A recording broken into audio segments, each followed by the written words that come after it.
I had a piece of unexpected good fortune. And without knowing that, you just automatically go, yeah, but what's the next goal? Yeah, I know I achieved that, but what's next?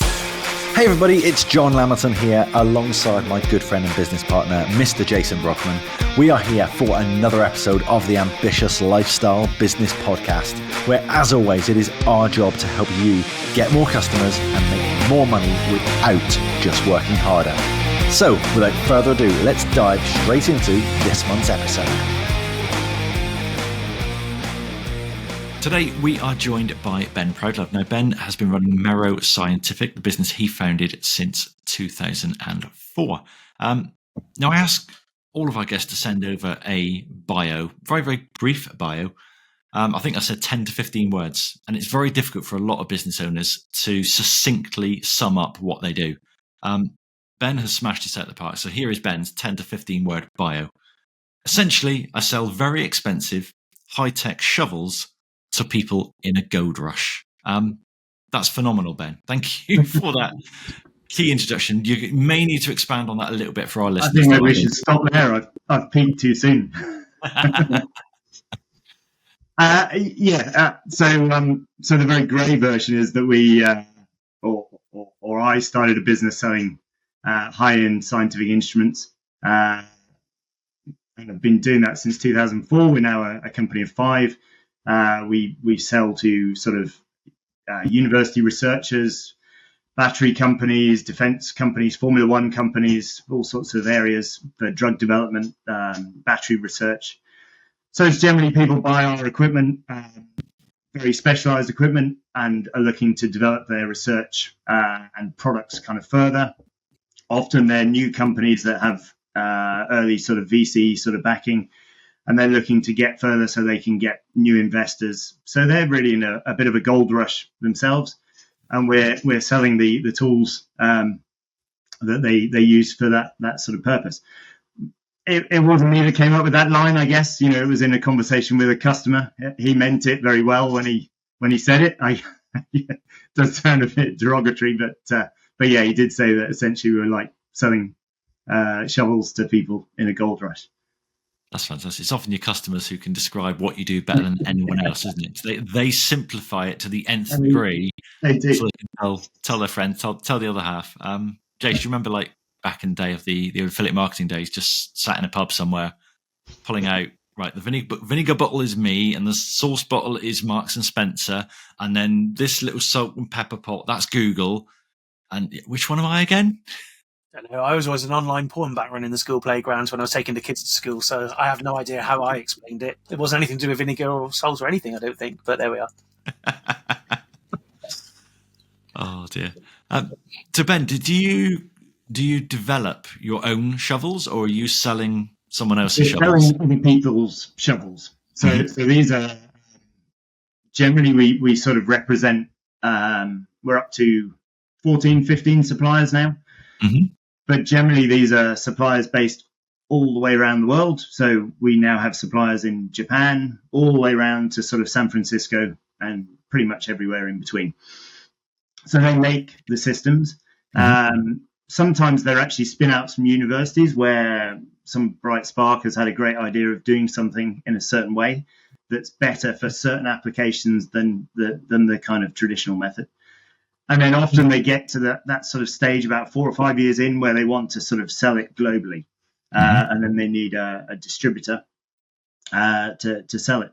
It's quite an interesting area because often when you get into scientific instruments, probably like you just said, when you have a conversation with someone, if they're not from that industry, they don't quite get what you do and don't quite get the industry. So normally when you sort of say you sell scientific instruments at a drinks party or something like that, they sort of go, what, like Bunsen burners? And you sort of go, well, yeah, kind of. But then when you get into it, labs are just full of all sorts of stuff. Some huge companies, sort of, billions of dollars sort of turnover companies selling a lot of this. And a lot of it sort of, there's big players competing on price with sort of standard offerings that kind of grow over time, but still typically let's say meeting 80% of the needs or 80% of the applications out there. So the suppliers we tend to work with, if you were to draw a sort of little diagram, a circle of the applications, we would kind of cover quite a small sliver, a sort of 5% of applications. So sometimes you have conversations with customers and quite openly say, hey, there's a cheaper way of doing this. We do this really well, and really you've got buckets of material. You don't really need us. So it's always good to be honest with these people, and generally they respect that, and often we'll come back in a couple of years and say, hey, I remember you, and kind of take it in a certain direction. So yeah, very specialized stuff. We don't make it ourselves. We import it from various places around the world, and then we sort of install it. We find the customers, install it, train the customers, support them afterwards. Yeah. How did you find your way into it? Were you a scientist to begin with? Yes. So I did a degree called food technology at university. Annoyingly, since my degree, they've renamed cookery class at school to food technology. So whenever I say that I did food technology at university, everyone thinks that I did cooking. And if my wife was economics back in the day, yeah, shaking her head massively in the background about my lack of cooking ability. So I did food technology. It was one of those degrees where when I was thinking of what degree to do at university, I was doing sort of A-levels sort of physics, biology, and maths. Didn't really have a clue. In those days, there wasn't really the internet, so you relied on the careers advisor at school to talk to you about things, and that didn't really go anywhere. My dad was a lecturer in food science. So he said, hey, you could do food technology. There's always jobs in the food industry, which there are. So I kind of did that and sort of ended up doing food technology at university, and then worked for a research company after university in their labs using scientific instruments. Then within about, a few months, realized it was quite a slow moving kind of job, based in a lovely place in the country up in the Cotswolds, which, probably now would be great with the dog and things. But when you're a sort of recent graduate, it's a bit sort of slow moving. So I wrote to a few companies whose equipment I used, and got a job with one of them in sales, sort of UK sales, and then European sales manager. And we used to sell overseas through small distributors all around the world, and I managed the European business, but also, traveled. Generally, I was sort of in my early to mid 20s then, and it was a small company, still is a small company. And the other sales guys were older guys. So generally it was me covering Europe or places they didn't want to go to. So if we had to do a seminar somewhere, Ben can go, it'll be fine. So, which is fine. So you've been to Plymouth then? Yeah. I have actually. We had a customer down there. Yeah.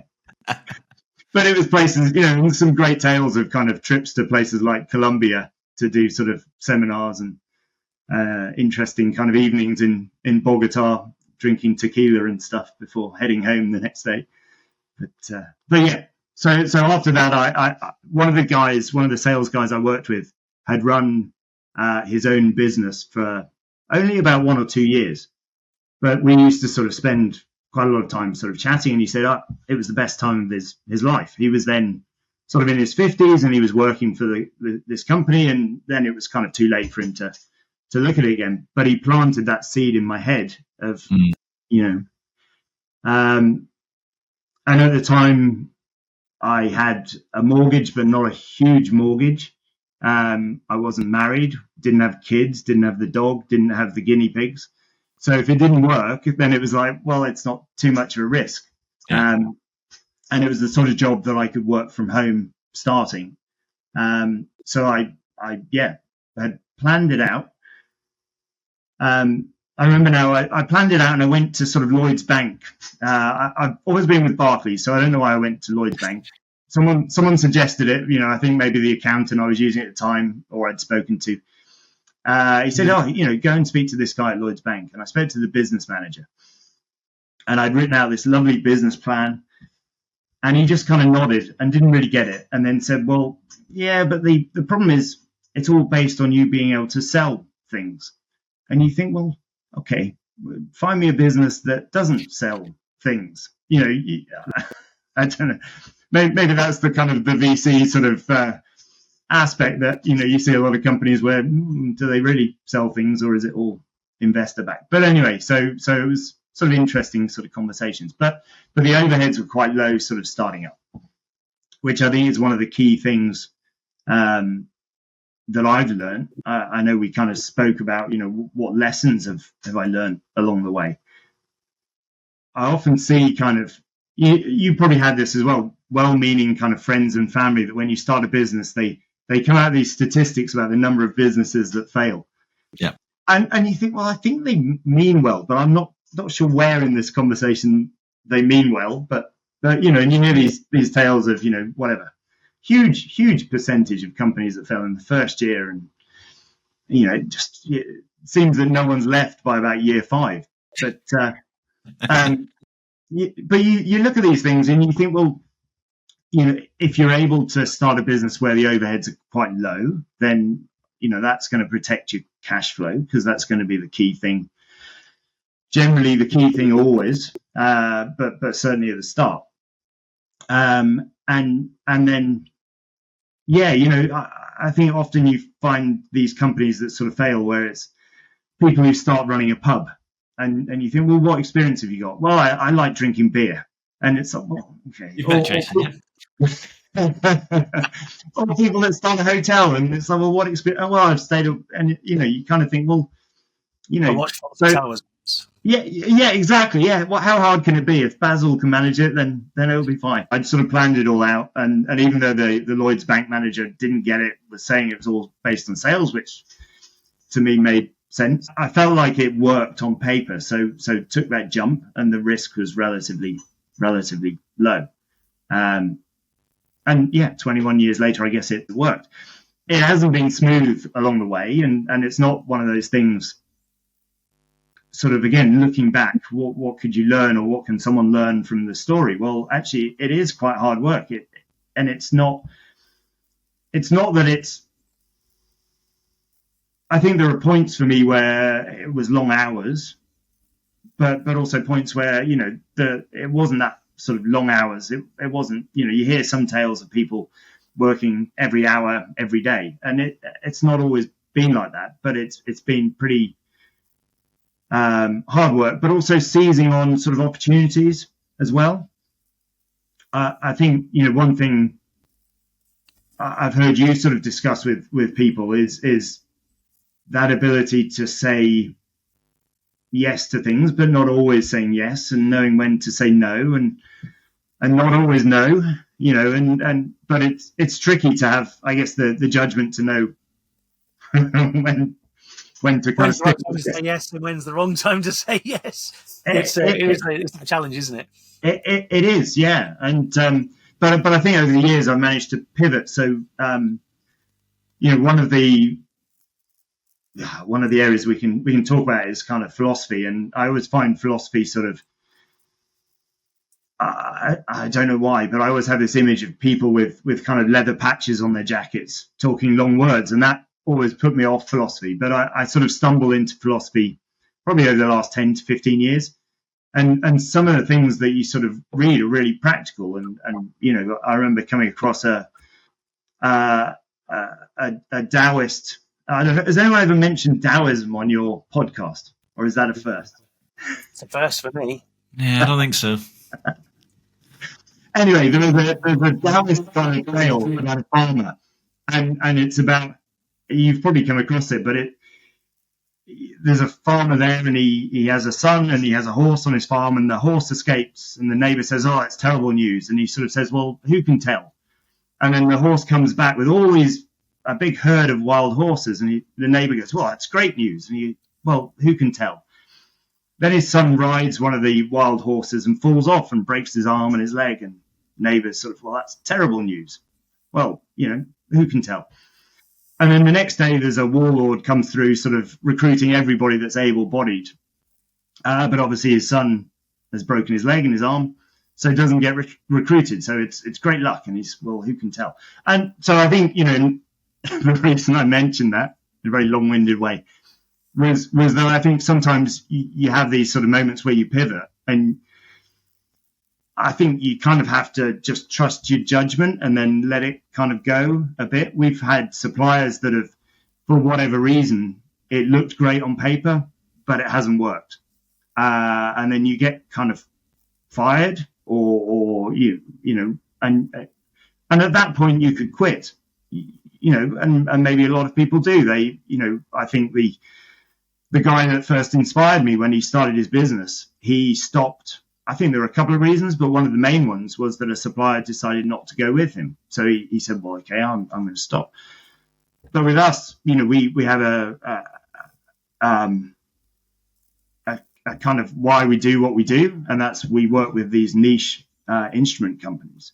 But actually, there are quite a few around with good kind of distinct capabilities and niches that they sell into.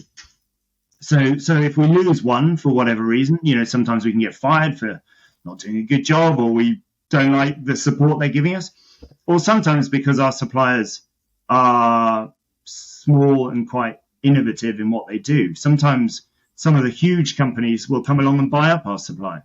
So we had a German supplier that we worked with when actually it was still a one-man business. And we worked with them for 10 years. And they always used the German, you know, lovely company, small company, sort of 30 people, really good, proper German engineering. They used to tell us tales of, we're not going to ever sell to any of these big companies. We've seen what they do to small companies. You know, they rip them apart just for one sort of small sort of patented idea. And then sure enough, we get an email, or I got an email on sort of Tuesday morning or whatever saying, oh, we've been purchased. And this big company has a UK office, so overnight you pretty much lose that part of your business. And at that point you could quit, but you kind of you don't. Yeah, if you can pivot, then great, and then you have to kind of let it go. You can't stew too much. You can, you know, it is what it is, really. Yeah, it's very interesting to see how that's panned out, and we're celebrating your 21st anniversary of your business at the moment, aren't we? Yeah. To think back to that business plan that you gave to the Lloyd's manager, it's like, I don't know of any business, certainly after 21 years, but after 21 days, that looks anything like its business plan did. Because on paper, everything's going to go smoothly, everything's predictable. Everything's going to be a nice straight linear path from where we are now to where we want to be. And I have yet to meet a business owner who's been in business for more than 21 days who says, yes, that's the case. It's exactly how it panned out for me. Yeah, exactly. Yeah. Yeah. So let's look at the philosophy side of things.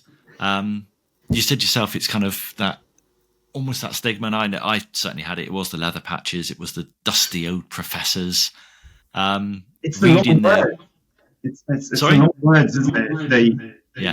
The kind of barriers to entry to someone else's conversation where they, you know, I kind of sadly, I think my kids are like me, that they're better at maths than the English. I stumbled into it kind of probably 10, 15 years ago, and one of the books that I first read was The Obstacle is the Way by Ryan Holiday, which I think you've talked about, both of you, and some other books around the same sort of stoic philosophy. And it was just so practical. And you read kind of, there's a book called Meditations by Marcus Aurelius, who was this emperor of Rome sort of 2,000 years ago. And you think, well, first of all, wow, that a book has survived that long. But secondly, well, how can that be relatable to what I'm doing? You know, I'm working from home with a dog asleep on the bed next to me.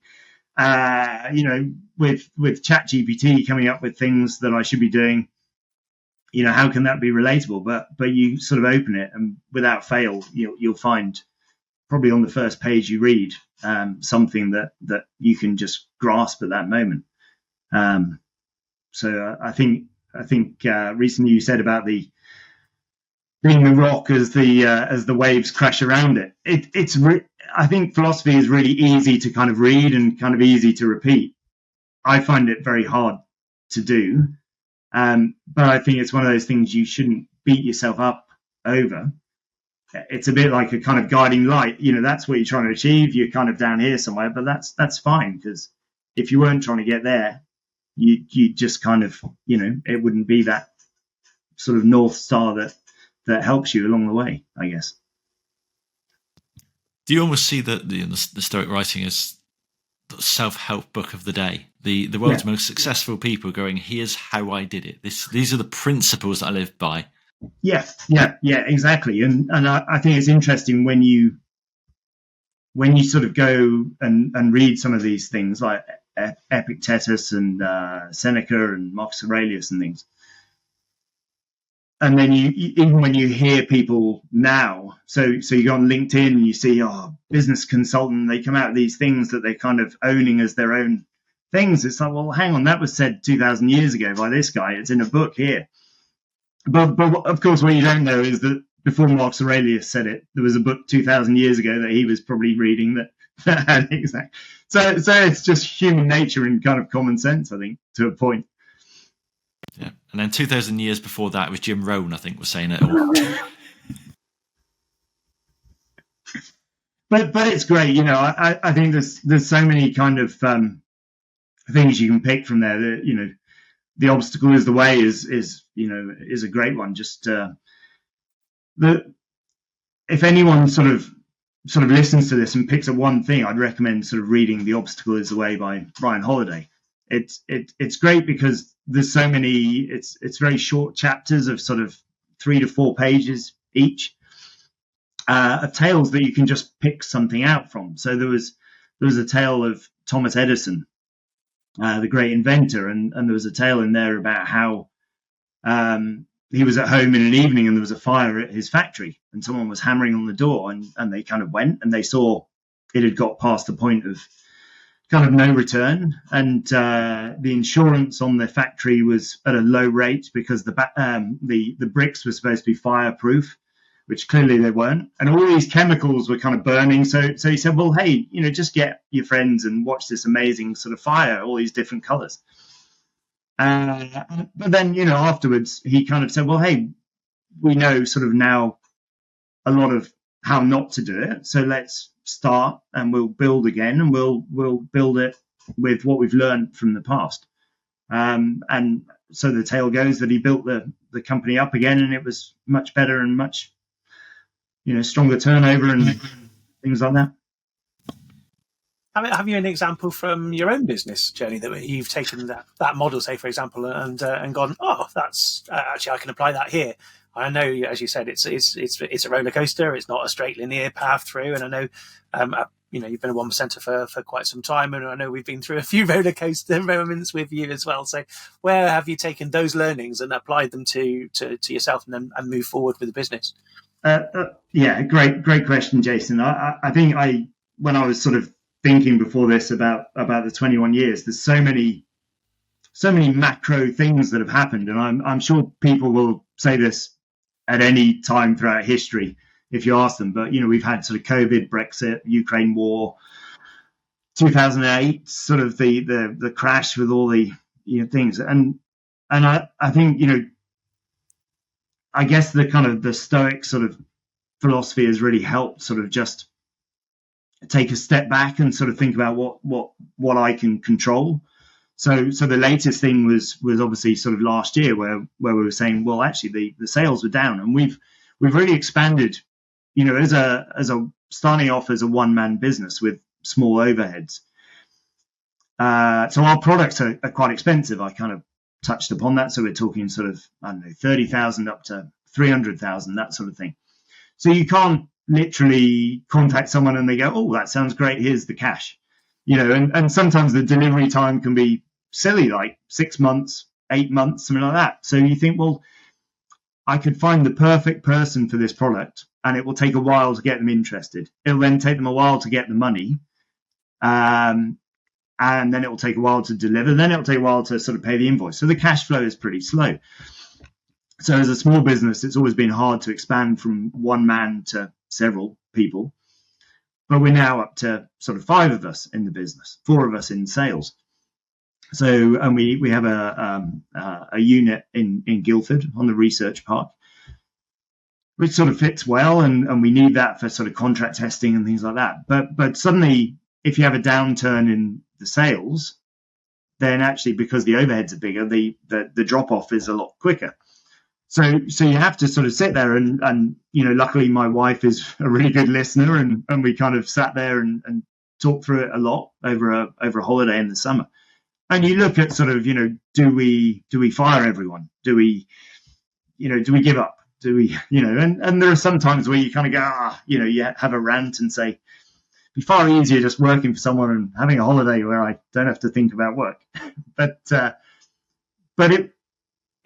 I think having, again, I don't want to sort of come across as someone that says, hey, I do this stoicism all the time and it's great, but it's there as a bit of a guide. So take a breath and go, hey, what can I do something about here? Well, let's step back and look at it. And actually, has anything changed in what we're doing? Can we do anything better? So, sort of emailing, for example, we do a lot of sort of cold reaching out to people. And the problem is, since COVID, email response rates have kind of tanked because people are getting so many emails. So you have to kind of adjust. And then you're talking about sort of mindset to the sales guys, the sales team, about, well, you can't just email someone once and expect them to go, well, that's great, fantastic, we'll buy 4 of those.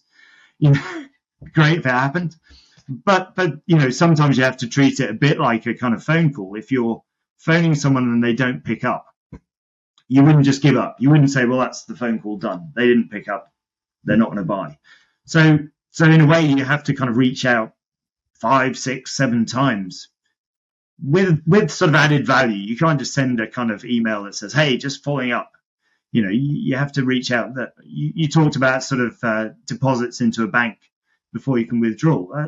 That's exactly it. You have to show some added value, build some trust.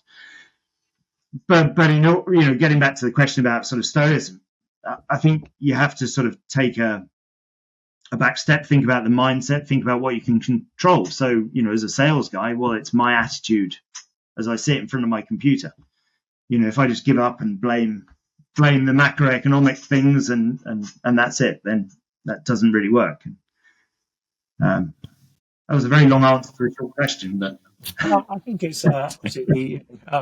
I know a little bit about your world because I do quite a bit of fundraising for cancer research, and I've been very lucky to go on lab tours and stuff. And so the kind of equipment that you are selling is the kind of equipment that they have to put bids in to kind of win in order to do the research that they're kind of doing. And it's the £100,000, £300,000, £750,000 exactly, microscopes and stuff like that, which you guys are working in. And I know that length of process that the scientists have to go through in order to get to the funding part that the cancer research might give them the funding too. So I know that the massive cash, but it also I guess it kind of it sort of feeds back, and you hear this a lot about the I think we all listen to the High Performance podcast as well, where they sort of interview various people and they talk about it's the process rather than the end goal. And it's really interesting from a sales point of view. I think, my sales team are younger than I am. They're sort of generally sort of late 20s, so quite new to this sort of area. And it is really teaching them about the mindset, but also that it's that process and the sales kind of come, but then not to go, whoa, I've got a sale and sort of stop the process. But the process has to be enjoyable as well. You have to enjoy what you're doing to keep doing it. You can't just base it on, I want to get the sale and that's the kind of target. It all kind of interlinks. I think from like last year's experience with you, it is that actually I've got a process. I know what it is. It's slowed down a wee bit, but actually the process is the process. So we've got some great equipment. They've got some great scientists. They need this great equipment. At some point, the two will come together. The funding might be a bit slower. This may not happen, or the research facility might not be able to do it right at that point. But actually, at some point in this process, this piece of equipment is going to go to these scientists, and actually being able to trust that and go, actually, control the controllables. What can I do? Well, I can continue to add value to the process. I can continue to let them know how this is going to make the difference in their world. I can continue to keep in touch with them so they always come back to me. And at some point, that's exactly what's going to happen. And luckily for you, that's not necessarily luckily, but the process, the end of the process for you is they sign on the dotted line and you make those sales. But the newcomers to your sales team that are fairly new to the industry don't get that process and don't see that long process map. And there's that education piece, which I know you've done fantastically well with them, because it's really easy to lose that interest and lose that morale and stoop. And it's like, oh yeah, it's just taking too long. I can't make those sales, and they want to do them yesterday. And you've taught them the process. You've got them there. You've kept the morale up, and you've got them through to the dotted line. Yeah. And one of the things I know we've kind of briefly touched upon before was, I've played hockey for years. I coach hockey as well. And over the last sort of 11, 12 years, I've coached sort of both boys play. So I've kind of followed them through the club. So under 6s up to sort of under 14s now. And I'm not saying my sales guys are like under 6s playing hockey. They're a bit less headless chicken than that, but I always find that when it really, really works is when you actually, if you can sort of take the time to understand the different kids. They're not all the same. They turn up to play hockey on a Thursday evening, but some of them have that certain character. These are sort of, particularly at the younger age, some are just dropped off by their parents as a sort of babysitting thing. So you kind of go, well, how do we make this really fun? You've got some that really want to achieve. And, so there's so many different motivating factors for these people. And it's the same for the sales guys. We, in scientific instrument sales, you need a very, we're all scientists by background, but we need to be sort of outgoing enough that we can do sales. So it's on a Venn diagram, it's a very little sliver of people. But even there's differences in people and what kind of motivates them, what they're good at. Maybe they're better at support and servicing. That sort of, people love sort of service engineers. And there are some people that are just better at standing up and talking in front of a big group of people. So just sort of fine tuning the kind of the coaching to them really sort of helps. I know we've talked about sort of chat GPT and stuff, and I think that's sort of helped as well to a certain aspect, because you can, with the sort of some of the GPTs, we've set them up with certain sales coach sort of characteristics where, the sales guys can then say, look, I'm trying to follow this up with this person for the 5th time. I don't want to write, hey, hope you're well, just following up, because no one's ever going to respond to that. But at least it can prompt them to sort of say, oh, you could follow up in that way. I don't think AI is 100% of the answer, though. I think you still need to apply the human and still catch it out when it goes, oh, yes, sorry, I made that up. You brought into hockey. You just touched on hockey then, and I know that's an important part of your life. And you're one of the celebrated over certain age group for England players and things like that. Yeah, I'm in that category too, but I don't play the hockey piece. But there must be some synergy between that England piece, the coaching piece, the hockey piece, and the business too.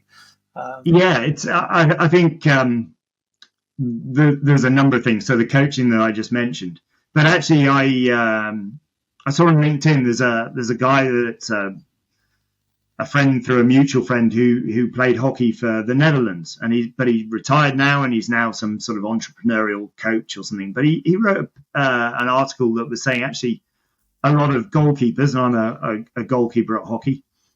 He said weirdly a lot of goalkeepers are very good entrepreneurs, and he wasn't too sure, but it seemed to be all that time they've got to think while everyone else is playing, and you're just stood there just keep him warm. But people were sort of suggesting, well, there's a lot of communication. You spend your life, sort of you're at the back, you can see the whole game, so it's a bit like you can see the whole business, and you can control where your left back's moving, your right back, your midfielders, and position them like a sort of chessboard, essentially, like a moving kind of chessboard. So it's that communication, it's that reacting to kind of changes in a certain way. But I went to the World Cup last year, and being very English, we managed to lose on penalties to Germany. Oh. Well, you made it there, though, to the final. That's fantastic. which as a goalkeeper is, I don't know. I've lived through it so much watching from the sofa for the football, but being actually in goal took it to another level. Did you not have Pickford's water bottle there ready for you? that could have been good, yeah. That must be some achievement, though, to think that you are halfway across the world representing your country at hockey. Yeah. It's really interesting from that point of view. I'm getting bounced back. It's John. It's really interesting from that point of view because I think it's important to have a sort of step back, and you can get kind of. I think we've talked about this with business as well. You can get caught up with the busyness of the day to day of a business, and you need to take a step back and see where the business is going. But also, I think take a step back and go, hey, actually, I've been going for 21 years. That's a hell of an achievement. Or, with the hockey, I saw an advert. I'd played a lot in my sort of 20s, stopped playing goal sort of 32, 33, something like that.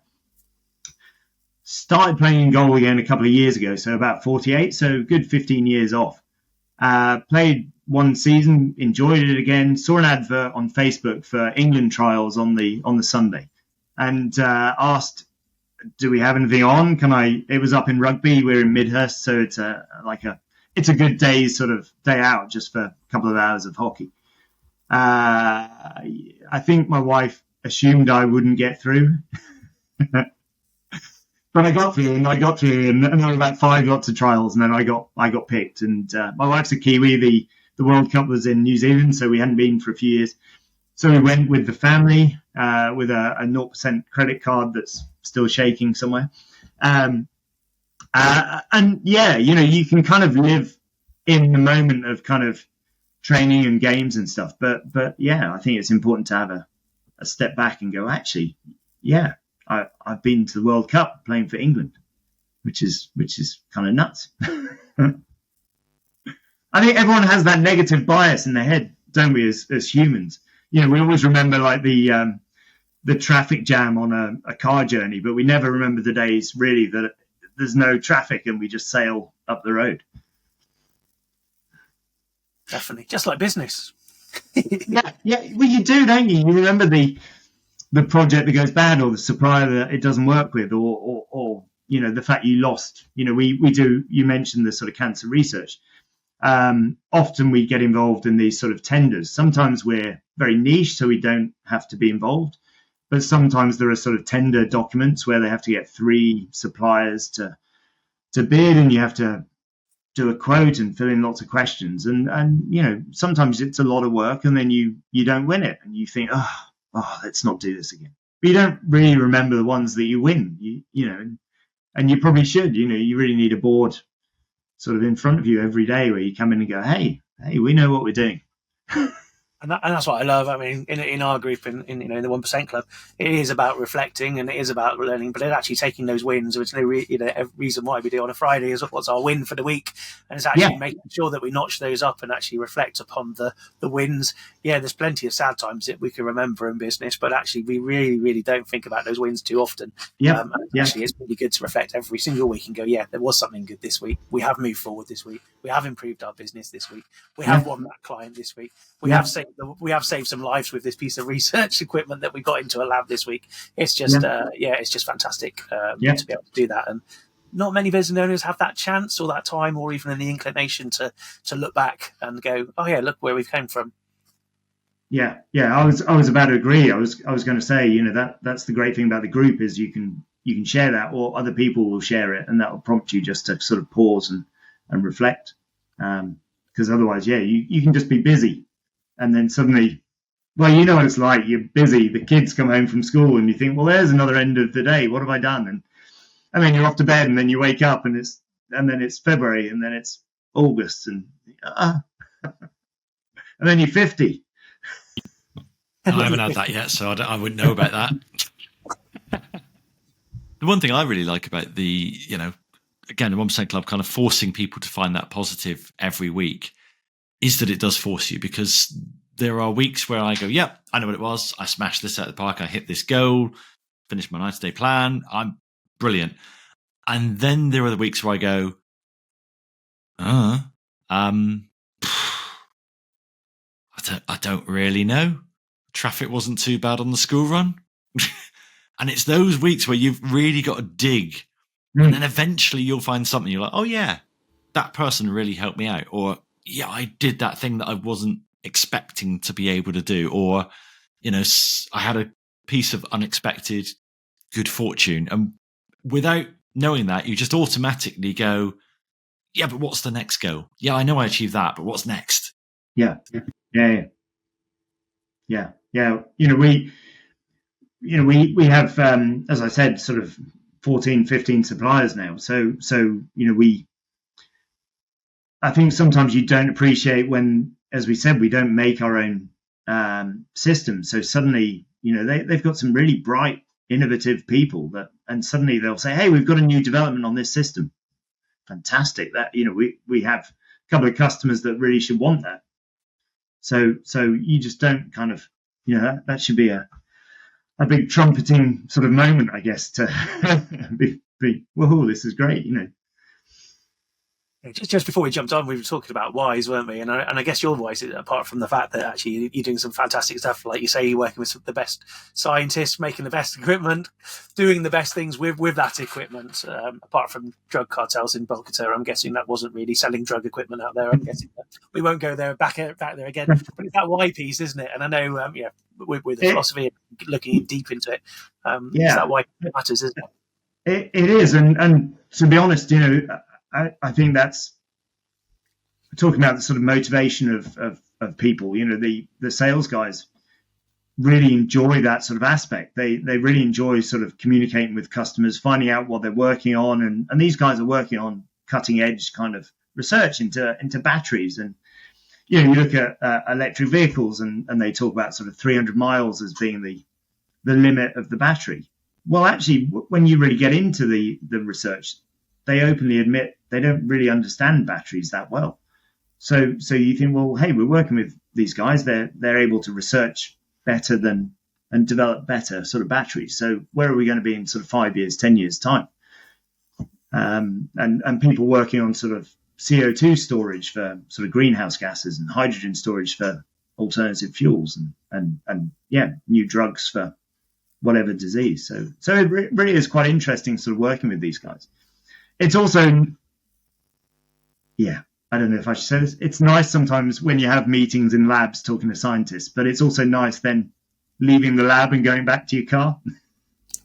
So having worked in a research company, it was great. And there's some nice people there that I'm still in contact with who are in the same lab every day, and that works for them. Didn't work for me. I like the variation of the job. So I like going to visit customers and sort of having a look around the labs. And seeing what they do and having a chat. But it's also nice to kind of head off and sit in the car. Yeah, it's got to be working on that same project all the time, isn't it? So our listeners are listening to that Ambitious Lifestyle Business podcast, and we've talked about the why kind of thing, but what does the Ambitious Lifestyle Business look like to you? So in terms of sort of where we are and where we're sort of going, I guess. So for me, sort of where I've been over the 21 years, there's been flexibility of not having a boss that sort of requires me to be certain times in the office and an office at certain places, or sending me to places. There's a bit of sort of autonomy, I guess. Although, often, you still have your customers, so you still have some sort of degree of sort of timetables that are set for you, I suppose. But there's always been the flexibility to go to the gym during the day or walk the dog and things like that. But I think in terms of the sort of ambitious side, we have a mix of suppliers. Some are very new, and it takes a while to sort of educate and build the market. So the potential, if I went through the products and said, hey, we should be selling 2 or 3 of these in a year, and then you add it up, then potentially for the business, while this year is actually a record year, we should be having a record year next year and able to grow the business sort of onwards. And now that we've reached that sort of 21 years, then people kind of know of us. New suppliers sort of make contact as well. So yeah, I think that, the scope for being ambitious and growing the business, but not at the time of sort of selling my soul and going, hey, we need VC backing to do this, and hey, we need 20 sales guys. We can still stay as a very specialized sort of team, but sort of grow the business. We never, because they're specialized sort of instruments, we're not talking about selling hundreds of them and having to look after hundreds of them. We're selling sort of 5 of those, 3 of those, very sort of specialized, where you build a relationship with the customer. And yeah, so it seems to be kind of growable, if that's the right word. Yeah, growable. I like it. Not grow a ball, but growable. Yes, I got it. That's good. Ben, thank you very much. I'm going to carry on talking because I don't know how Mike's going to work out or not. But I'll say thank you very much for joining us on the Ambitious Lifestyle Business Podcast. And we'll catch you again soon. So there we are, another episode in the can. How was it for you? Please let us know. However you listen to these podcasts, please leave a review on that platform. Let us know what we can do better, what you like, what you don't like, and how we can improve to make this show even better for you. We'll see you next time.